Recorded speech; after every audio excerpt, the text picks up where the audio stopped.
And everyone. She's an accomplished author, has gotten a lot of recognition for her writing, and she was even featured in O magazine. Hello, that's Oprah's magazine. And today, Rebecca Makkai is here to talk about her latest novel, her most recent novel, The Borrower, and where you can meet her tonight. Hey, Rebecca. Hi. How are you doing? I'm great. I'm glad to be here. Good. Well, we're glad to have you here because this is exciting stuff. Your book, The Borrower, has been doing very well.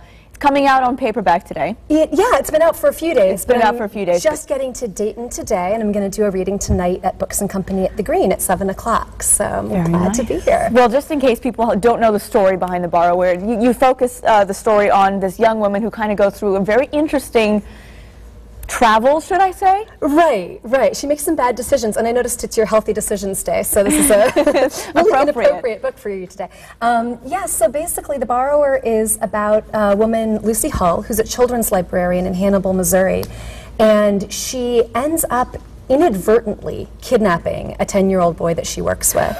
The inadvertent part is a little hard to explain. It's you just have to read the book to find out. Yeah. But basically, he's been put in anti-gay therapy by his parents. So there are a lot of political and moral issues at stake. And she's concerned to help him, but ends up making some very poor decisions along the way, even as her heart is in the right place. Well, I always like to ask this about authors. There are themes, lots of themes in here, very challenging themes, inspiring themes. What are your audiences going to connect with as they're reading this book and discovering Lucy's journey? You know, I think one of the places it came from, for me, one of the reasons I was intrigued by Lucy as a character is we've all been in those places in our life where we've seen someone we wanted to help, whether it was a child or a relative, going through something terrible, but we had no recourse to help them. We had no permission, no right, no way. And this is a story about someone in that position who nevertheless gets over-involved and does something drastic to help this child.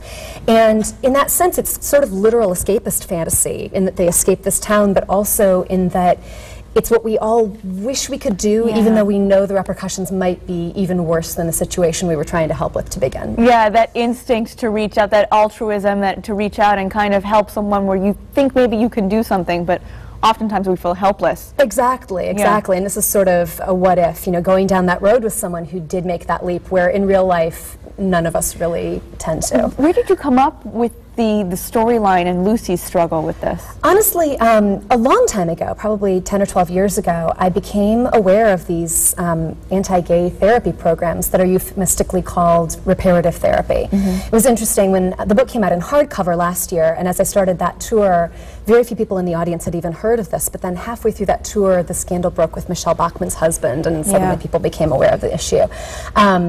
And I was fascinated by that idea that you take someone, in this case a child, who's just in the process of self-discovery, and then here are these adults saying, no, the way you're talking is wrong, your interests are wrong, everything that you think about yourself is wrong. I thought that was a really strange dynamic.